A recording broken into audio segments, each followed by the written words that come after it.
Lokasi penambangan batu gamping yang merupakan bahan baku dari pabrik semen itu ada di Luvuk, Desa Satarpunda, Kecamatan Lamaleda, Kabupaten Manggarai Timur. Sedangkan lokasi pabrik semen berada di Luvuk, Desa Satarpunda juga, Kecamatan Lamaleda, Kabupaten Manggarai Timur. Itu lokasi yang berada dalam satu hamparan. Ada di Desa Satarpunda, satu desa, wilayah desa, Kecamatan Lamaleda, pantai utara, wilayah Flores. Terima kasih. Baik, Bapak. Kalau dari tadi Bapak bilang bahwa itu berada dalam satu desa, kalau boleh diberitahu kepada kami di sini, Bapak, kira-kira lokasi itu masuk dalam kawasan apa? Apakah produktif atau non produktif, Bapak? Karena kalau tidak salah itu ada hamparan sawah di situ. Hamparan sawah ya ada sekitar 6-7 hektar, tapi dia hanya panen 1 kali dalam setahun. Panen 1 kali dalam karena setahun. dia ada campuran dengan air laut. Oke. Air laut. Iya. Boleh saya katakan bahwa di situ hamparan yang tidak produktif untuk daerah pertanian. Oke. Baik, Bapak. Sebelum saya beralih kepada Bapak dari SDM dan Bapak Pius, di situ Bapak banyak yang saya baca dari media massa adalah bahwa penolakan yang muncul itu karena menganggap lokasi itu adalah lokasi yang cukup produktif. Tetapi mendengar penjelasan dari Bapak bahwa itu tidak cukup produktif.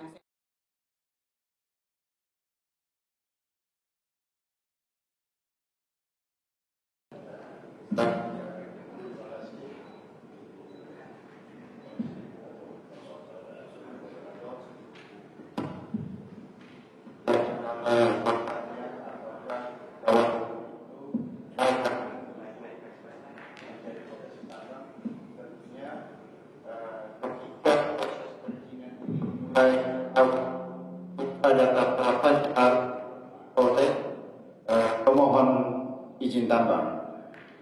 Salah satu permohonan peserta dokumen dilengkapi adalah rencana tata ruang bahwa Kabupaten Manggarai Timur menetapkan kawasan itu bisa diperuntukkan bagi kegiatan pertambangan. Kalau secara spesifik Bapak, apakah Satarpunda itu masuk di dalam wilayah yang pertambangan Bapak?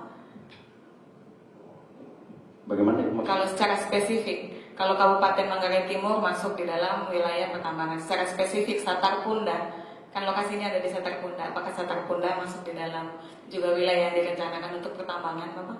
Iya, tentunya kita mengacu pada dokumen rencana tata ruang. Ketika di situ bilang itu masuk dalam itu, kami proses itu. Jadi secara aturan memang itu masuk dalam kawasan yang diizinkan untuk kegiatan pertambangan. Baik Bapak, ketika kemudian penolakan itu muncul dari masyarakat banyak menggunakan salah satu aturan, terutama moratorium dari peraturan gubernur. Kira-kira bagaimana Bapak tanggapan bahwa ada moratorium untuk tambang, tetapi kemudian ada rencana izin yang akan dikeluarkan untuk Satarpunda, itu bagaimana Bapak? Baik, terima kasih. Jadi mungkin perlu kami sampaikan informasi kepada kita semua bahwa moratorium yang dicanangkan oleh Bapak Gubernur semenjak beliau dipilih oleh rakyat NTT menjadi gubernur itu tujuannya adalah menata kembali perizinan. Karena selama ini izin-izin itu berada di kabupaten. Dengan Undang-Undang 23 2014 tentang pemerintahan daerah, kewenangan ESDM ditarik ke pemerintah provinsi dan juga ke pusat. Salah satu perizinan soal pertambangan itu baik batuan maupun logam itu kewenangannya ada di provinsi, sehingga saya pikir pantas dan wajar Bapak Gubernur menata kembali perizinan itu. Nah, untuk menata itu beliau terbitkanlah keputusan Gubernur soal moratorium. Dalam moratorium itu diatur bahwa penghentian pemberian izin mineral logam, sedangkan terhadap batuan untuk kepentingan pembangunan tetap diberikan izin, tentu sesuai dengan ketentuan yang berlaku. Jadi moratorium itu sampai dengan hari ini tidak ada izin logam yang diterbitkan oleh Bapak Gubernur, tapi izin batuan untuk pembangunan ya itu tetap berjalan. Salah satunya adalah istilah ini untuk kegiatan pembangunan. Demikian. Baik Pak, terima kasih. Bapak, selain ada peraturan gubernur tentang moratorium juga, ada juga Undang-Undang Nomor 3 Tahun 2020 tentang perubahan atas Undang-Undang Nomor 4 Tahun 2009 yang bicara tentang penambangan mineral dan batu bara yang mengatur perubahan kewenangan daerah atas pemberian izin tambang menjadi kewenangan pusat. Itu bagaimana Bapak? Baik, terima kasih Bu. Jadi memang izin-izin yang ada ini kan terbit berdasarkan Undang-Undang 4 tahun 2009 tentang mineral dan batu bara.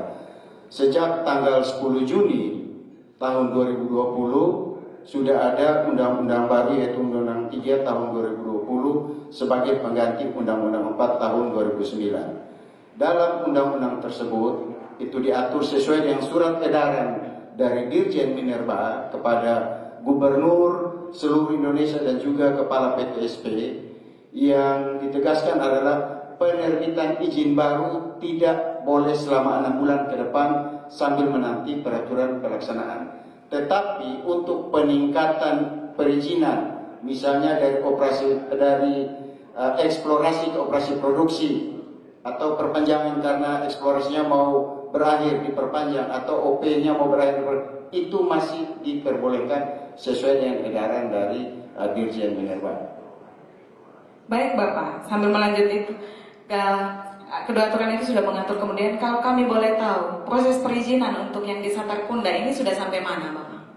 Baik, untuk proses yang di Satarkunda khusus untuk izin PT Istindo itu dia saat ini berada pada posisi eksplorasi mau peningkatan menjadi operasi produksi. Jadi kami saat ini masih menanti salah satu syarat yang harus dilengkapi adalah AMDAL.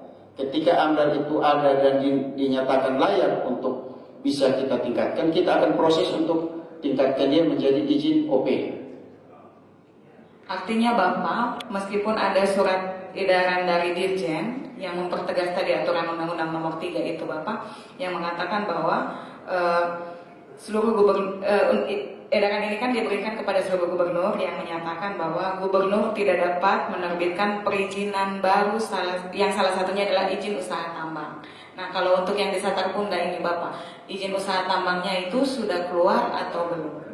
Jadi begini Bu, tolong dibedakan izin baru dengan peningkatan. Baik. Izin Istindo ini sudah ada dan itu secara aturan baik Undang-Undang 3 maupun dipertegas dengan edaran dari PLT Dirjen Minerba, itu kan peningkatan dari eksplorasi ke OP, operasi itu dibolehkan. Jadi saya pikir tidak ada yang keliru oleh Bapak Gubernur lewat nanti kami akan memberikan rekomendasi teknis maupun PTSP yang menerbitkan izin atas nama Gubernur. Saya pikir tidak ada.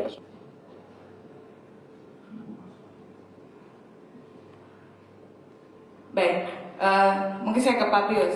Pak Pius, sebagai pengamat pembangunan Pak Pius, tanda dari sebuah perubahan pembangunan itu adalah yang pertama menuju kepada modernitas Bapak ya, yang ditandai salah satunya mungkin akan ada perusahaan-perusahaan atau pabrik-pabrik yang akan tumbuh di sekitar kita. Nah, sebagai pengamat pembangunan Bapak, bagaimana Bapak melihat polemik yang terjadi di Satarkunda? Silakan Pak. Oke, baik. Selamat pagi semua. Pak Bupati, selamat pagi. Saya kira Pak Bupati ini orang yang paling banyak diserang oleh masyarakat Indonesia ya, dan termasuk adik saya tadi yang di sini. Saya mau buat catatan juga, diskusi itu sebetulnya tidak harus diawali dengan marah-marah, tidak. Kita mau mencari kebenaran itu, orang bisa ada di punya kebenaran masing-masing dan kita berdinamika, itu satu. Jadi saya juga tersinggung kalau ditinggalkan dengan cara itu, dan saya merasa bahwa seolah-olah saya ini bukan makhluk yang pantas dihormati di dalam kehidupan ini. Gitu. Oke, itu satu. Oke, yang saya lihat ini begini, moderator Noya, gini. Saya ikuti perkembangan dinamika isu pertambangan yang ada di Satarkunda. Saya membaginya begini, memang di dalam isu ini ada memang grup yang mati-matian mengatakan bahwa tidak boleh. Dan mengapa tidak boleh itu karena saya nanti kira Umbu akan menjelaskan dari aspek lingkungan. Tetapi memang argumennya itu ada argumen yang sifatnya ekologis, ada argumen yang sifatnya kultural, tetapi juga ada argumen yang sifatnya teologis. Jadi kelompok teologis ini mengatakan ini ciptaan Tuhan, ini harus dijaga dan dia tidak boleh diganggu. Gitu. Jadi dia harus dirawat aja seperti itu sebagaimana adanya, dan kita mulai percaya yang baik. Dan kelompok ekologis juga saya kira itu punya kepentingan yang sama, dan saya kira saya mendukung gagasan-gagasan mereka. Nah, kelompok lain itu juga kuat kekuatannya nyaris sama, itu mengatakan tidak, kita harus melakukan eksplorasi dan lalu kemudian berkembang menjadi eksploitasi, dan kemudian izin operasionalnya harus berjalan karena untuk memobilisasi pembangunan. Nah, lalu pemerintah di sini menurut saya Pak Fuadi, memang saya melihat bahwa pemerintah itu menurut saya harus pertama pegang pada aturan main. Karena ada undang-undangnya, jadi undang-undangnya harus dipegang. Dan karena itu juga saya meminta kepada semua pihak bahwa pertanyaan pokok kepada pemerintah ialah apakah pemerintah itu sudah menjalankan ketentuan aturan main hukum undang-undang itu tepat atau tidak, itu dulu. Kemudian dalam kaitan ini saya juga kecewa kalau Bung Heri Kota tidak datang. Karena saya mau tanya, barangkali sebelum AMDAL itu perlu dijelaskan dulu, itu karts itu penting atau tidak. Jangan sampai ini juga soal, karena kalau misalnya kartnya rusak, nanti itu mempunyai implikasi yang lebih luas. Ini harus bisa dijawab secara akademis. Dan orang seperti saya tidak punya latar belakang untuk menjelaskan itu. Legitimasi saya tidak kuat. Ya. Tapi dalam posisi sebagai pengamat itu saya mengatakan bahwa mungkin sebelum bicara tentang AMDAL itu mesti di posisi tentang karts itu penting dia jelaskan, sehingga nanti kalau misalnya secara legalitas itu oke, itu artinya bahwa tingkat kerusakan yang mencapai tidak melampaui ambang batas itu dapat diterima, dapat ditolerir. Itu sangat penting. Nah, kemudian catatan saya berikut itu, kelompok-kelompok kita di masyarakat sipil itu kesan saya sangat fragmented. Itu tarung sendiri di bawah itu. Ada yang mengatakan setuju, ada yang mengatakan tidak setuju, dan ada yang pokoknya tidak setuju. Pokoknya setuju. Oke. Ya, saya kira pokoknya seperti ini, itu silakan dibikin berjalan terus. Nah, tetapi pemerintah dalam hal ini juga saran saya kepada Pak Pati, legalitas harus kuat. Pak Kadis SDM juga itu harus kuat. Lalu kemudian bukan hanya legalitas menurut saya, tetapi legitimasi juga penting. Nah, diskusi ini sebetulnya di dalam kerangka untuk melihat apakah ada syarat-syarat legitimasinya kuat atau tidak. Dan terima kasih sekali bahwa saya juga ikut diundang. Tetapi saya juga mengatakan bahwa apakah posisi karts itu memang penting untuk segera didirikan. Dan itu pentingnya harinya dua orang tadi itu, ahli itu tadi, saya kira itu. Iya, ahli ideologi, ahli tambang, atau yang diduga ahli juga bisa begitu kan, begitu. Jadi penting. Jadi menurut saya itu sangat penting untuk hadir sebetulnya di sini. Saya kira begitu. Terima kasih. Itu saja komentar saya awalnya. Penolakan keras itu muncul karena adanya dugaan relokasi kampung akibat penambangan ini. Nah, mungkin Bapak bisa jelaskan kepada kita apakah betul akan ada relokasi kampung untuk kegiatan ini. Silakan, Pak. Baik, terima kasih. Saya tadi sentuh apa yang disampaikan Pak Pius soal legalitas dan legitimasi. Legitimasi itu pengakuan oleh masyarakat. Saya ingin sampaikan bahwa di Lolok, tempat tambang batu gamping, itu ada 110 kakak yang punya lahan. Ada warga 89 kakak. Dalam 89 kakak yang ada di Lolok, itu duanya belum setuju. Dua belum setuju. Dua kakak belum setuju. Itu di Lolok. Pemilik rumahnya ada 74. 74 ini ada dua kakak juga yang belum setuju. Bukan tidak setuju. Saya tidak mengatakan kata tidak. Selalu kata tidak mematikan. Belum ada harapan. Belum setuju. Kalau bahasa Manggarai, saya jelaskan. Kalau bahasa Manggarai, toe setuju artinya tidak. Toe di artinya belum setuju. Pasti ada memberikan harapan. Jadi begitu.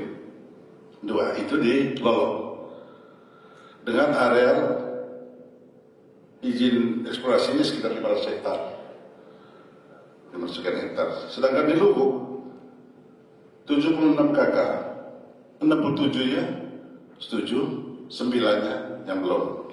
Nah, Pemda sudah memberikan izin lokasi untuk pabrik semen. Ya. Sedangkan IUP eksplorasi dikeluarkan oleh gubernur. Kami hanya memberikan izin lokasi. Dua syarat saja izin lokasi, pertimbangan Badan Pertanahan dan pertimbangan Badan Tata Ruang Daerah. Dua itu. Setelah dua itu, Badan Pertanahan mengatakan layak, Tata Ruang juga layak, kita keluarkan izin lokasi. Dari izin lokasi ini, pihak perusahaan melakukan negosiasi pengadaan tanah dengan masyarakat. Di dalam aturannya itu, dia diberi waktu 3 tahun untuk pengadaan tanah. Kalau selama 3 tahun dia tidak mencapai angka 50% dari total tanah yang diajukan 286 hektar sekian, maka izin lokasi itu dinyatakan batal atau diperpanjang. Sekarang dari 76 KK yang 67 KK di Lubuk, yang 9 dia punya kira-kira tanah, saya tanya kemarin berapa hektar, sekitar 20 hektar.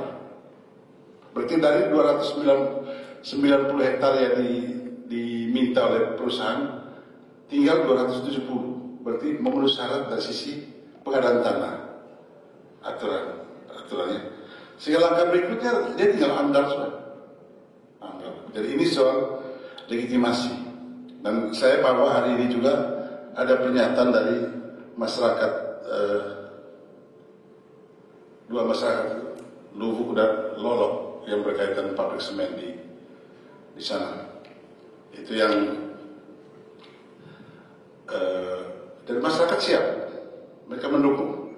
Mereka juga sudah menerima uang.